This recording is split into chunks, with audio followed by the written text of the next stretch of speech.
At the helm Sentinel Aegis, Seattle's premier cybersecurity firm, Ethan Hayes operated with a chilling precision, a discipline forged in the crucible of his former life as an Army Ranger. At 42, he retained the lean physique and the penetrating gaze capable of dissecting the most intricate digital defenses, an invaluable skill in the treacherous landscape of cyberspace, much like the physical battlegrounds he once navigated. His company, a high-tech fortress nestled in the heart of bustling Seattle, stood as a testament to his ability to translate battlefield acumen into overwhelming business advantage. Sentinel Aegis guarded billions in data for major corporations, and Ethan's reputation was as formidable as the firewalls his firm erected. His personal life, at least on the surface, mirrored this success in order. The modern mansion in Medina, its vast glass walls offering serene panoramic views of Lake Washington's placid waters, was an oasis of tranquility and opulence. It was the world he had built with Olivia, his striking and sophisticated wife, a prominent figure in the city's art scene with her own acclaimed gallery. Olivia, with her cascade of blonde hair and impeccable taste, was the ideal counterpart to Ethan's image, a power couple, accomplished, enviably perfect. Yet beneath the polished veneer of their life, unseen fissures were forming, subtle imperfections marring the otherwise flawless facade. Ethan sensed it in the lengthening silences that punctuated their conversations, in the distracted way Olivia scrolled through her phone while he recounted the pressures of his day, or during the evenings she returned late from gallery openings or crucial client meetings. He had often dismissed these fleeting moments of unease, attributing them to the demanding careers they both pursued, the inherent cost of ambition and success in a city as relentlessly driven as Seattle. His ingrained self-discipline cautioned against allowing unsubstantiated suspicions to disrupt the equilibrium he had worked so hard to achieve. Until a Tuesday evening late in September, Ethan was in his home office, the cool blue light from the large monitor illuminating his angular features as he performed a monthly ritual, reviewing personal and joint financial statements. It was an instinct honed by years in security, periodic checks, verification, never taking anything for granted. Everything appeared routine: investments, household expenditures, Olivia's gallery transactions, until a specific line item caught his eye. Larson and Finch Estates, legal consultation of fee. The name snagged his memory, faintly familiar. Ethan frowned, fingers flying across the keyboard. A quick search confirmed his unease. Larson and Finch wasn't standard legal counsel. Their rarefied practice catered exclusively to the labyrinthine world of ultra-high net worth estate planning, complex asset protection trusts, and, notably, the utmost discretion in property transfers. This wasn't the type of legal service a typical art gallery required, nor did it align with any personal matters Olivia had ever discussed with him. He checked the amount, a substantial retainer, enough to cover numerous hours with some of the most expensive attorneys in the state. Why would Olivia need their services? And more importantly, why hadn't she mentioned it? A cold knot began to form in Ethan's chest. He swiftly cross-referenced recent emails and messages between them, searching for any explanation, any mention at all. Nothing. Complete silence. The absence of information was more alarming than the charge itself. His threat assessment mind kicked into gear automatically. Scenarios began to cycle. A secret investment? A personal legal issue she wished to conceal? Or something far more complex? The firm's reputation for discretion, their specialized practice area, and Olivia's absolute silence. It painted a deeply unsettling picture. He could confront her directly, immediately. Part of him, the husband part, wanted to demand an explanation, but his training, years spent dealing with sophisticated adversaries, screamed a core lesson: never move without intelligence. Emotion was the enemy of strategy. A confrontation now would only alert his potential adversary, prompting them to cover their tracks more thoroughly. He needed data. He needed the truth, not potentially curated explanations. Ethan closed the financial windows, leaning back in his chair, his gaze fixed on the expensive abstract painting hanging on the wall, a piece Olivia herself had chosen. He needed someone he could trust implicitly, someone who operated effectively in the shadows, discreetly and efficiently. Only one name came to mind: Marcus Mack Chen, his former Ranger teammate, the man who had stood beside him in the harshest environments on Earth.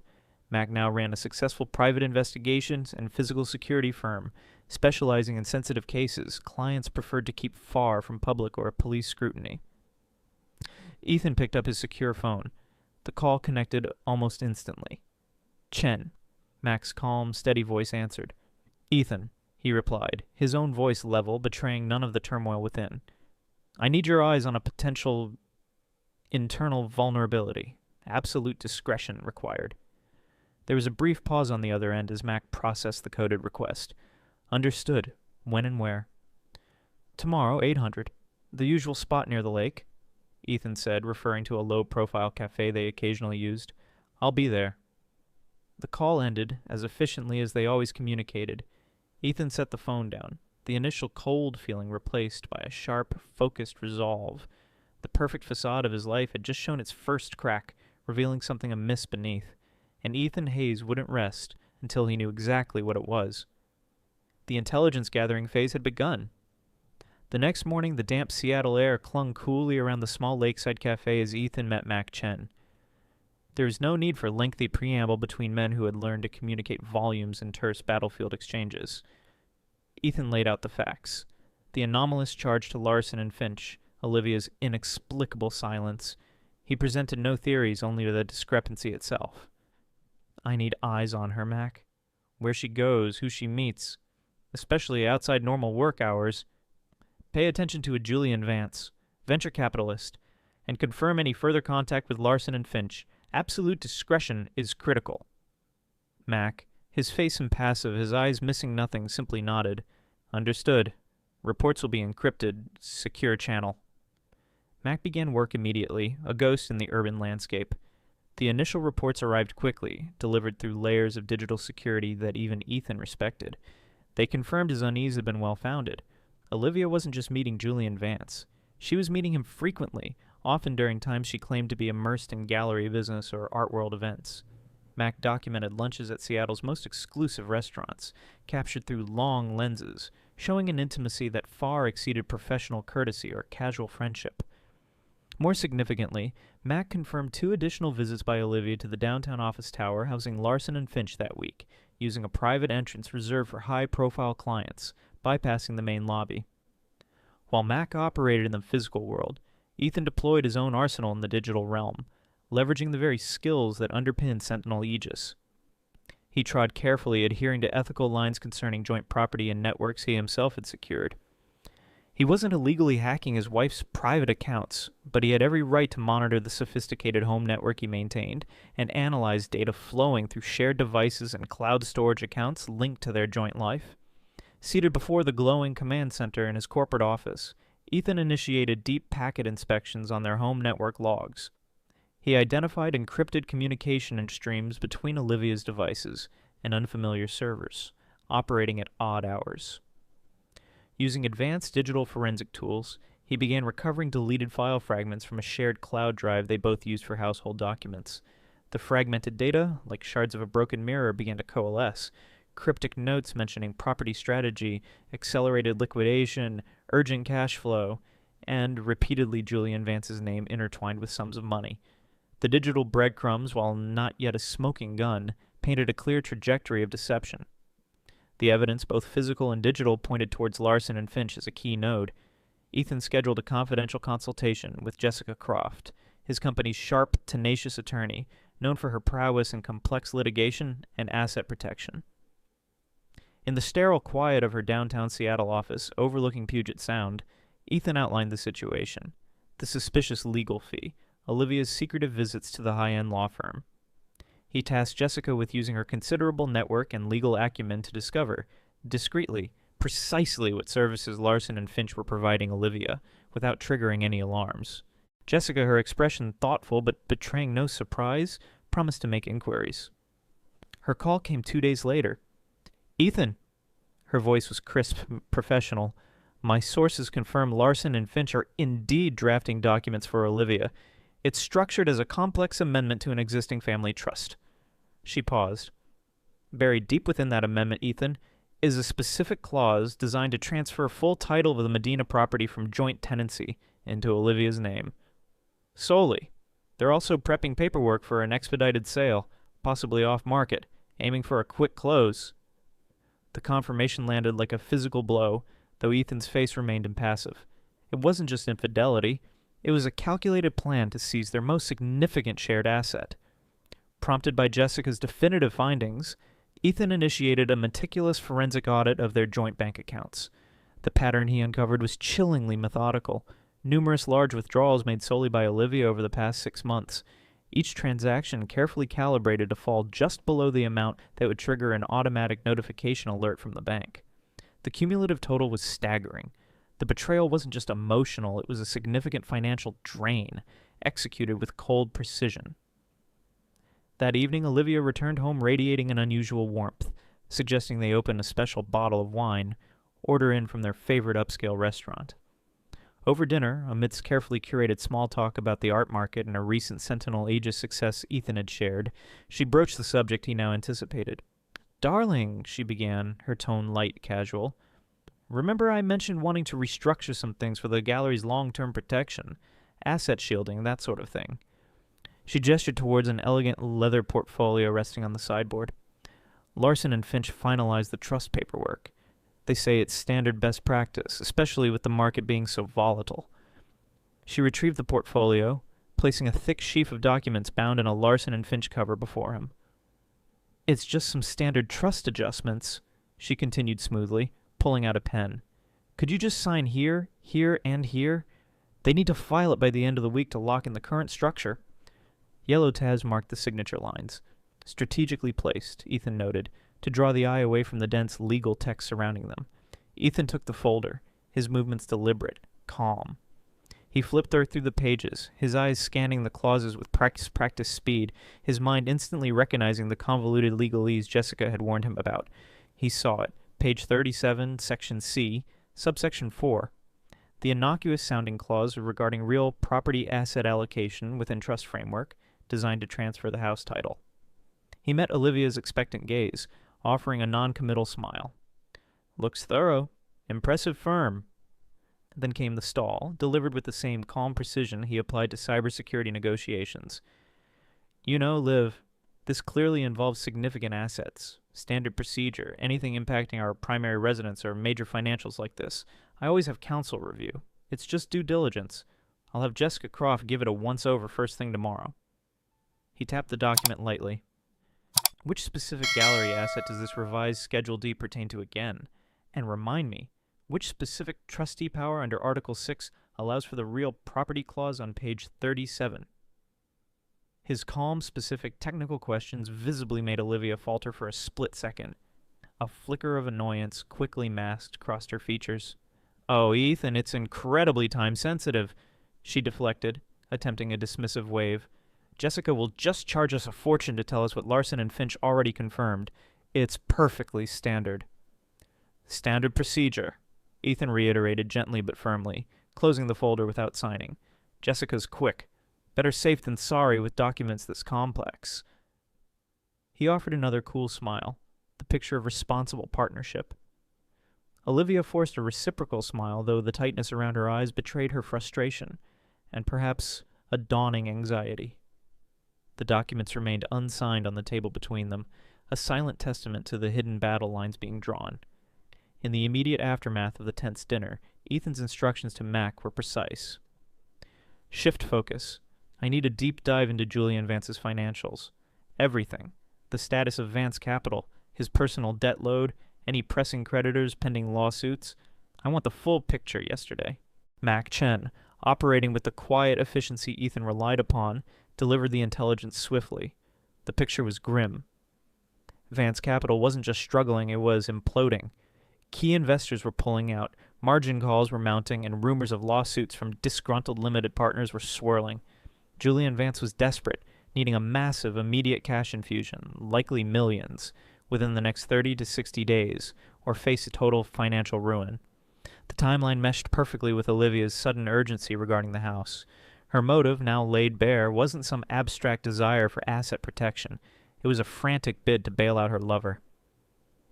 Ethan processed this information with cold clarity. The signed transfer document was the linchpin of their entire scheme. Allowing Olivia to proceed with it was inherently risky. She would gain legal leverage, however fraudulently obtained.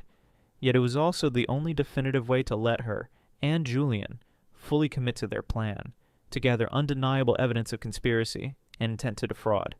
It was a calculated risk, the kind he understood well, Allow the enemy to advance into a prepared kill zone. A day later, feigning resolution, Ethan approached Olivia, holding the document portfolio. Jessica finished her review. He stated calmly, meeting her gaze. She had a couple of minor suggestions. Mostly boilerplate regarding trustee reporting protocols, nothing substantive that changes the core structure. He had fabricated a brief email from Jessica confirming this should Olivia ask to see it. She says it looks solid otherwise, ready to sign whenever you are. A wave of palpable relief washed over Olivia's carefully composed features, replaced by a glint of triumph in her eyes. Wonderful, darling. I knew it was just standard procedure. She eagerly produced the pen she had offered previously. Ethan signed each indicated line, his hand steady, his expression neutral. The moment Olivia left the room, clutching the portfolio like a prize, Ethan retrieved the high-resolution scans he had meticulously made of every page before the signing. He uploaded them, along with a time-stamped digital affidavit detailing the circumstances of the signing under false pretenses, to multiple encrypted, geographically dispersed secure servers, insurance against any attempt by Olivia to destroy the originals or claim he signed willingly. The trap was set. Now, it was time to spring it. With the signed documents in Olivia's possession, Ethan activated the full suite of his home's integrated security and monitoring systems. This went beyond simple alarm functions. It included discrete, high-definition cameras with audio recording capabilities in key common areas, and enhanced network traffic analysis protocols, specifically configured to monitor communications patterns from Olivia's known devices and any interactions with Julian Vance or associated entities, all operating within the legal parameters of monitoring his own property and network infrastructure. Simultaneously, he instructed Mac to maintain discrete external surveillance, focusing on Olivia and Julian's movements and interactions outside the presumed security of the Medina house. The following days required a careful performance from Ethan. He maintained his normal routine, early morning workouts, long hours at Sentinel Aegis, brief, cordial evening interactions with Olivia, giving her absolutely no reason to suspect anything was amiss. He observed her growing confidence, the barely concealed excitement in her voice during frequent hushed phone calls, the secretive smiles exchanged with Julian during brief encounters Mac documented. She believed she had won. Then the monitoring systems delivered precisely what Ethan needed. The audio was crystal clear, captured by a strategically placed sensor near the kitchen island where Olivia often took calls. It was her voice speaking to Julian. Jessica Croft gave the all-clear, no issues. Yes, I have the signed transfer deed right here. My source at the county clerk says with expedited filing it should be officially processed by Monday, Tuesday at the latest. Perfect. I'll tell him Tuesday morning. Give him until Friday to clear out. Yes, a clean break. Just make sure your buyer is absolutely ready with the cash offer the moment it lists. No delays, Julian. We need this. Further conversations, pieced together from encrypted messaging app metadata Ethan's systems flagged and correlated with Mac's physical surveillance logs, painted the rest of the picture. They planned to use a shell LLC, fronted by a financially obscure associate of Julian's, to make an immediate, slightly below-market cash offer on the house the instant Olivia gained sole title. This would bypass typical market exposure, allow for a rapid closing, and inject the desperately needed equity directly into Julian's failing ventures, with a significant portion presumably earmarked for Olivia herself. The recordings and digital trails constituted explicit, undeniable evidence of a conspiracy to defraud Ethan of his share of the property, and render him homeless on short notice. While the immediate conspiracy unfolded, Mac's deeper dive into Olivia's financial history, initially intended to uncover hidden assets she might possess separate from Julian, unearthed a darker, more complex connection.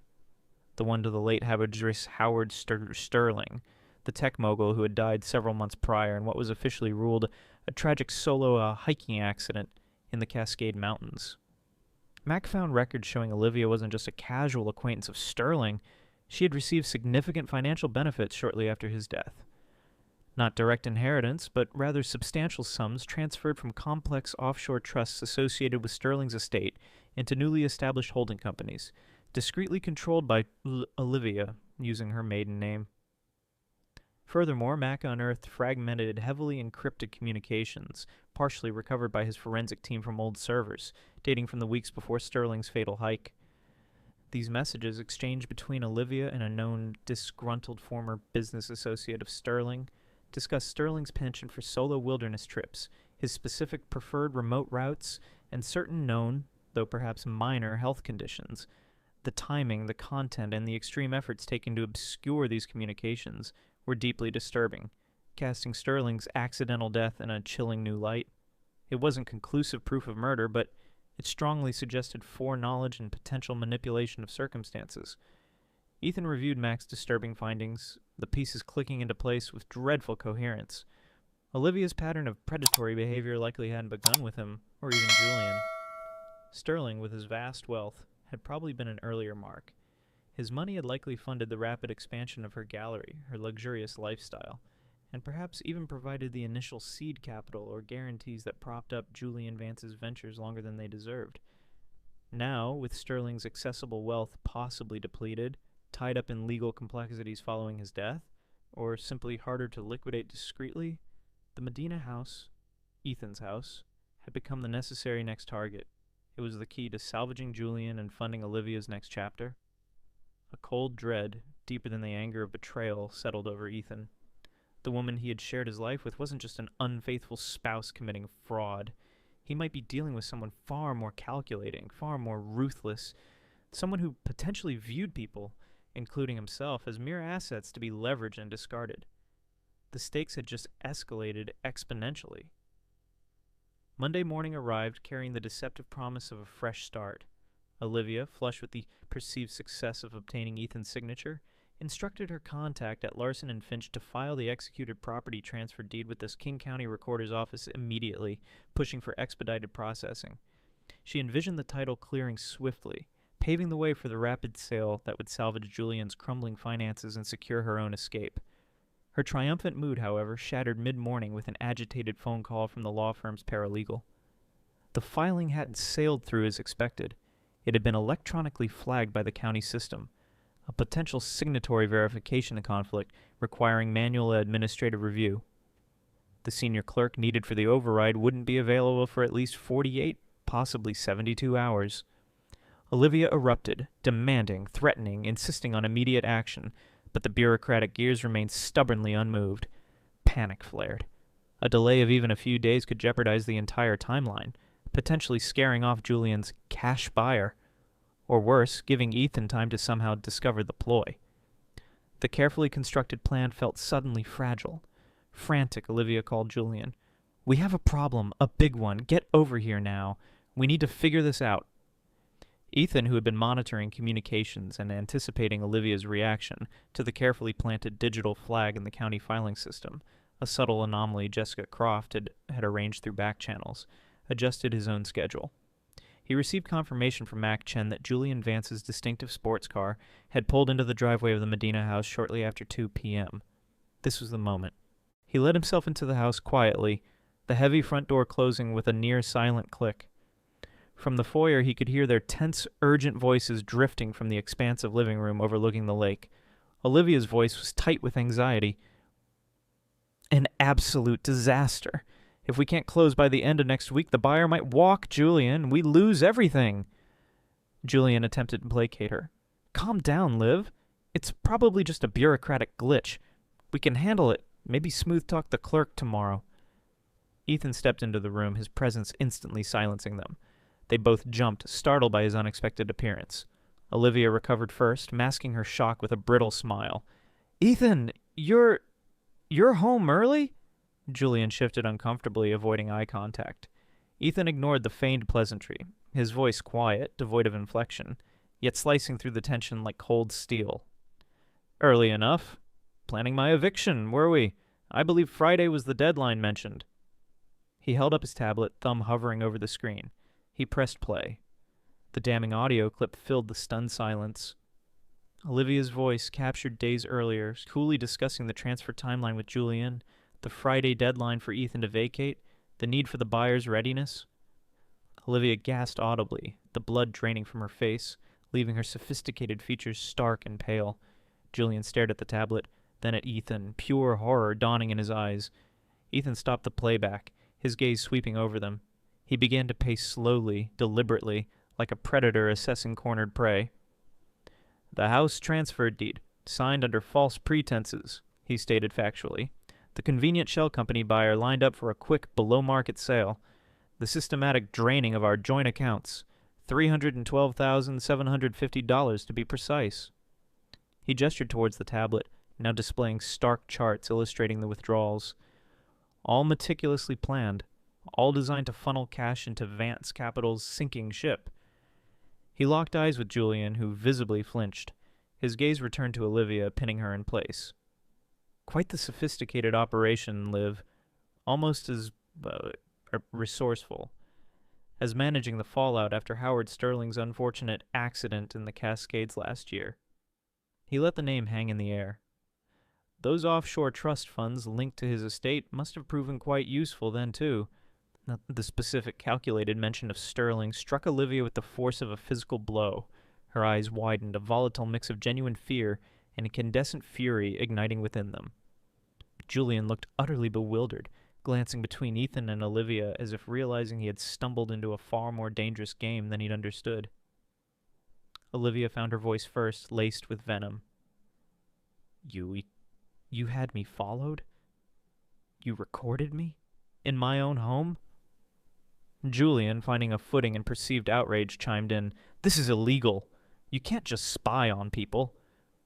"Due diligence," Ethan replied flatly, his voice unwavering. "Standard threat assessment protocols when dealing with compromised assets and bad actors." "As for legality," he continued, his eyes flicking dismissively towards Julian, "my property, my network infrastructure. The recordings were made here, legally, perfectly admissible evidence of criminal conspiracy. And frankly, worrying about recording statutes seems rather quaint for individuals actively plotting felony grand larceny and fraud." Julian started to bluster. "This is insane! Olivia, he's bluffing! He can't prove anything!" "Can I?" Ethan countered, his voice dropping to a dangerously soft register. He swiped the tablet again, displaying a carefully redacted summary page hinting at Mac's findings, coded references to offshore accounts, suspicious pre-accident communications logs involving Sterling, dates that aligned ominously. He didn't need to show everything, just enough to convey the depth of his knowledge. Or did you simply underestimate, fundamentally, who you decided to betray? The fight seemed to drain out of Julian, replaced by sheer panic. But Olivia, cornered, shifted tactics. The fear remained, but calculation flickered back into her eyes. "Okay, Ethan. All right," she said, attempting a semblance of control, her voice strained. "Fine. You found out. What's your price? What do you want? Money? We can make a deal. We can work something out." "There will be no deal," Ethan stated, the finality in his tone leaving no room for negotiation. He stepped forward and placed a thick, bound legal document onto the sleek glass coffee table between them. The comprehensive divorce settlement meticulously prepared by Jessica Croft. "This," he declared, "is the only way forward from this point. You will sign this agreement, uncontested, today. You will vacate this house by midnight tonight, taking only your documented premarital assets and personal belongings, nothing more. You will wire transfer every single cent you fraudulently withdrew from our joint accounts back into my sole account within 24 hours. I have the precise figure and transaction IDs right here." He tapped the tablet again. "There will be no alimony, no further claims on Sentinel Aegis, my personal investments, or any other asset. This house remains mine, solely and immediately via quitclaim deed included herein." He let the harsh terms hang in the air for a beat. "The alternative," he continued, his voice dropping further, becoming almost chillingly calm, "is exceedingly simple. If you refuse to sign or fail to meet any of these terms precisely, then within the next hour Jessica Croft will electronically file this entire evidence package, the recordings, the financial forensics, Mac Chen's detailed surveillance logs, and the preliminary findings regarding Howard Sterling, with the Seattle Police Department's Economic Crimes Unit, the King County Prosecuting Attorney's Office, the FBI's White Collar Crime Division, and the IRS Criminal Investigation Division." He looked from Olivia's stricken face to Julian's terrified one.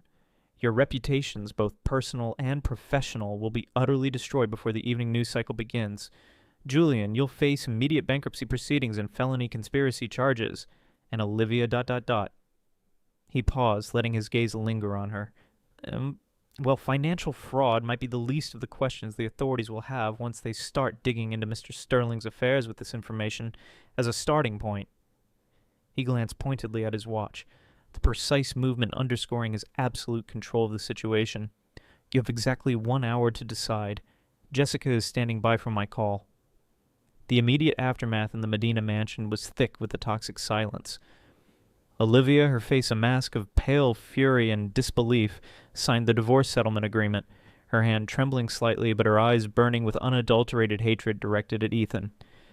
Julian Vance, muttering incoherent apologies or perhaps just excuses, scrambled to gather himself and practically fled the house, wanting no further part in the implosion he had helped create. In strained, icy silence, Olivia packed a single expensive suitcase with essentials, casting venomous glances towards Ethan, who watched impassively from the doorway.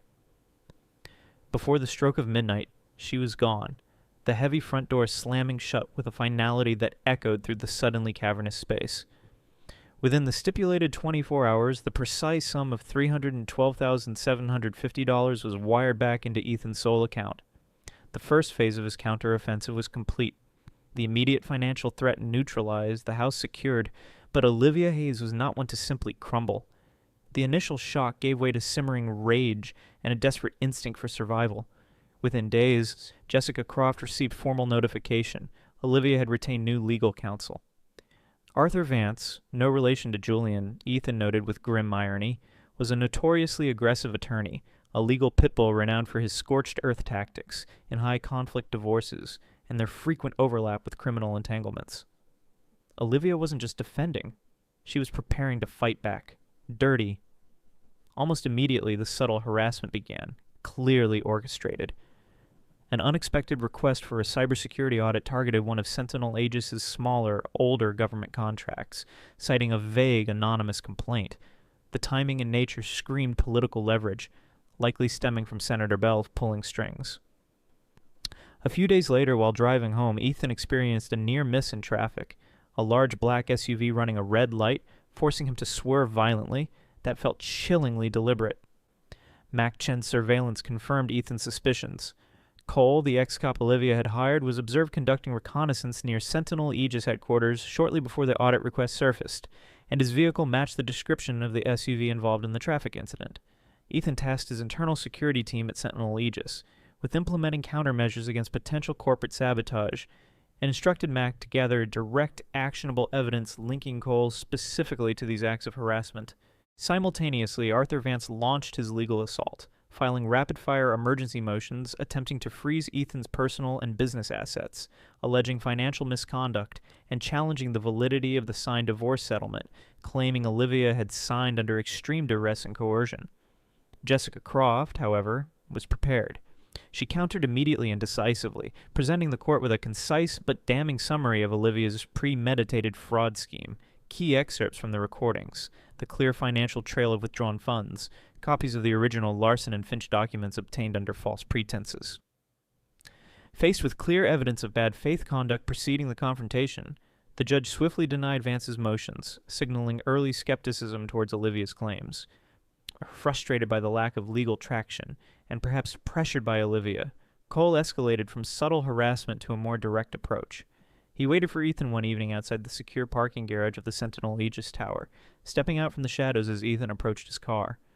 Before Cole could utter his intended threat, however, the situation dissolved around him. Two figures materialized silently from adjacent alcoves, Mac Chen and one of his top operatives instantly flanking Cole. Simultaneously, Cole felt his phone go dead in his pocket and saw the dashboard lights of his nearby parked car flicker and die. A localized electronic countermeasures pulse deployed by Ethan's remote tech team, who had been monitoring the situation via concealed cameras.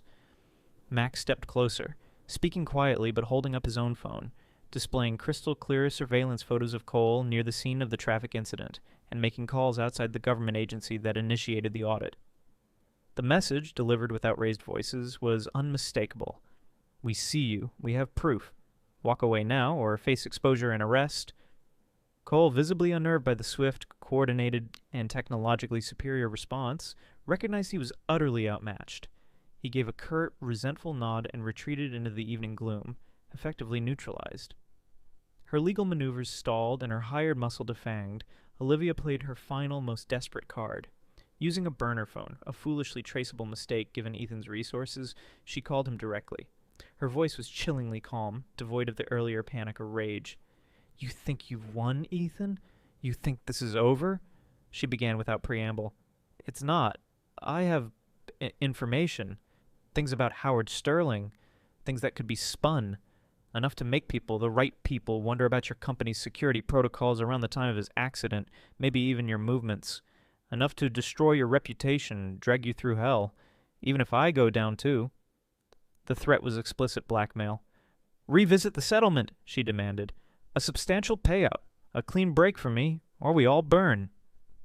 That was the final line. The direct threat, the attempt at extortion using fabricated implications around a man's death. It triggered Ethan's final contingency. He disconnected the call without a word. He sent a single 2-word encrypted message to Jessica Croft. "Execute Echo." Jessica immediately initiated Protocol Echo, the comprehensive counteroffensive plan they had prepared for precisely this escalation. Within minutes, the complete, unredacted evidence package began its secure, simultaneous transmission. It contained everything: Mac's surveillance logs detailing the affair and meetings with Julian, the forensic accounting reports of the drained funds, the recordings of the conspiracy to steal the house, the Larson and Finch documents, Mac's detailed findings on the Sterling connection, carefully presented as deeply suspicious circumstances warranting official investigation, and, crucially, the recording of Olivia's explicit blackmail threat just moments earlier. The package landed digitally on the desks of designated high-level contacts within the FBI's Seattle field office, both white-collar crime and violent crimes task force, given the Sterling implications. The Seattle Police Department's Economic Crimes Unit, the IRS Criminal Investigation Division, and the Washington State Police Major Crimes Unit, due to the Sterling death location. The fallout was immediate and seismic. Acting on a precisely timed anonymous tip from Mac's team, designed to coincide with the FBI receiving the package, federal agents intercepted Olivia Hayes at SeaTac International Airport. She was attempting to board a flight to Dubai, traveling on a hastily acquired passport under a variation of her maiden name. News of her detention, initially suppressed, quickly leaked to select media outlets. Senator Harrison Bell, alerted to his daughter's plight, reacted predictably, attempting to leverage his decades of political capital. Frantic calls were made, veiled threats invoking committee oversight were hinted at, attempts were made to smear the investigation as a vindictive ploy stemming from a messy divorce. His efforts, however clumsy and panicked in the face of the detailed evidence presented by the FBI, backfired spectacularly. Instead of quashing the investigation, his actions drew intense scrutiny towards himself, triggering a separate inquiry into potential obstruction of justice and his own possible financial entanglements with Olivia's schemes or even Sterling's affairs. Meanwhile, Julian Vance, tracked down by FBI agents alerted to his role as a key conspirator, saw the writing on the wall. Faced with overwhelming evidence and the prospect of severe federal charges, he immediately agreed to cooperate fully, offering damning testimony against Olivia in exchange for a potential plea bargain. Olivia's meticulously planned world, built on layers of deceit, didn't just crack, it shattered completely, collapsing under the weight of her own actions and the calculated, overwhelming counterstrike she had provoked. In the months that followed, the turbulent waters settled into a grim resolution. The divorce between Ethan and Olivia Hayes was finalized swiftly, adhering precisely to the stringent terms Ethan had dictated. There were no further contests. Facing an insurmountable wall of evidence corroborated by Julian Vance's detailed testimony, Olivia accepted a plea agreement. While direct charges relating to Howard Sterling's death remained elusive due to insufficient proof beyond circumstantial suspicion, she pleaded guilty to multiple counts of conspiracy, wire fraud, and tax evasion connected to the scheme against Ethan and the illicit funds traced back to Sterling's estate. The sentence was substantial: several years in federal prison, compounded by the mandatory forfeiture of nearly all her remaining assets, a public acknowledgement of their tainted origins. Her father, Senator Harrison Bell, saw his long political career implode. He faced ongoing investigations for obstruction of justice and potential financial crimes related to his desperate attempts to intervene, his reputation irrevocably tarnished. Julian Vance, having turned state's evidence, received a significantly lighter sentence, disappearing into relative obscurity after his release. There was one final, brief phone call initiated by Olivia from the federal detention center shortly before her formal sentencing. The words exchanged were few, brittle with bitterness and resignation. A final, hollow acknowledgement of the devastation wrought, met by Ethan's cold affirmation that her choices had necessitated his actions.